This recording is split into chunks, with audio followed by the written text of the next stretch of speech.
দিনাজপুর জেলার কাহারোল উপজেলার রামচন্দ্রপুর ইউনিয়নে নয়াবাদ গ্রামে নয়াবাদ জামে মসজিদটি ইতিহাসের একটি সাক্ষী। দিনাজপুর জেলা সদর থেকে ২০ কিলোমিটার উত্তর পশ্চিমে টেপা নদীর পশ্চিম তীরে এর অবস্থান।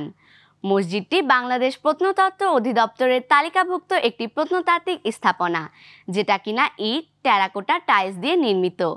এই মসজিদটির ইতিহাস শিশু কিশোরদের কাছে তুলে ধরছেন ইয়াসাদ বিন সাজিদ রাফান। দিনাজপুর জেলার কাহারোল উপজেলার রামচন্দ্রপুর ইউনিয়নে নয়াবাদ গ্রামে নয়াবাদ জামে মসজিদটি অবস্থিত। নয়াবাদ জেলা সদর থেকে ২০ কিলোমিটার উত্তর পশ্চিমে ঢেপা নদীর পশ্চিম তীরে এর অবস্থান।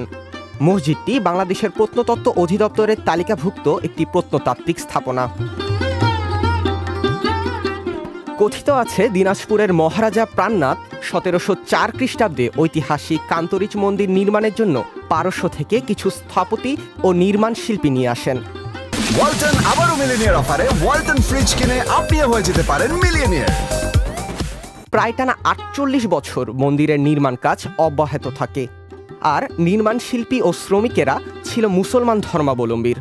তারা মহারাজের অনুমতি নিয়ে কান্তরিজ মন্দিরের ১ কিলোমিটার দূরে নয়াবাদ নামক স্থানে বসবাস শুরু করেন এবং একটি মসজিদ নির্মাণ করেন। সেই থেকে এই মসজিদের নাম নয়াবাদ জামে মসজিদ হিসেবে পরিচিত। ১৭৯৩ খ্রিস্টাব্দে দ্বিতীয় সম্রাট শাহ আলমের সময় মসজিদটি নির্মিত হয়। মসজিদে ফলকগুলোর মধ্যে লতাপাতা ও ফুলের নকশা রয়েছে। মোট ১০৪টি এরূপ আয়তাকার ফলক রয়েছে, তবে ফলকগুলোর মধ্যে বেশিরভাগই ধ্বংসের দিকে। পোড়ামাটির নকশাগুলো বহু জায়গায় খুলে পড়ছে। নয়াবাদ মসজিদ শুধু একটি প্রাচীন স্থাপনা নয়, এটি বাংলার ইতিহাস ও সংস্কৃতির একটি গুরুত্বপূর্ণ অংশ। যথাযথ সংরক্ষণ ও রক্ষণাবেক্ষণের অভাবে হয়তো একদিন হারিয়ে যাবে এই ঐতিহ্যবাহী স্থাপনা।